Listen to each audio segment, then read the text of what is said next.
Hello বন্ধুরা, দেখুন আমাদের নতুন ধান উঠেছে। আজ ধান ঝাড়া হচ্ছে।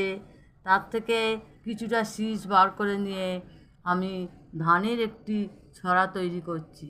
কারণ পৌষ মাসে মা লক্ষ্মীর কাছে এই ধানের শীষ দিতে হয়। তাই অতি সহজ পদ্ধতিতে আমি এই ধানের ছড়াটা বানিয়ে আপনারা সবাই দেখবেন আর লাইক দেবেন, সাবস্ক্রাইব করবেন, আমার পাশে থাকবেন। দেখুন, এই যে খুব সহজ পদ্ধতিতে আমরা যেমন ঠিক চুলের বিন্নি করি, সেইভাবে এই ধানের গোছাটাকে আমরা বিন্নির মতো তৈরি করে নেব। ধানগুলোকে ভালোভাবে সাজিয়ে নিয়ে যে কোনো উল দিয়ে বা সুতো দিয়ে, রঙিন সুতো দিয়ে আপনারা বেঁধে নিতে পারেন ভালো লাগার জন্য।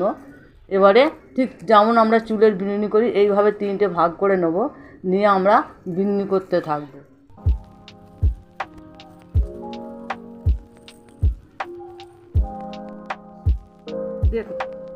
দেখুন আমার এই ধানের ছোড়া বাঁধা হয়ে গেছে। আমি বেশি ডিজাইন করলাম না, শুধু সিম্পলের ওপর দিয়ে করেছি। তাই আমার এই ভিডিওটি আপনারা লাইক এবং সাবস্ক্রাইব করতে ভুলবেন না।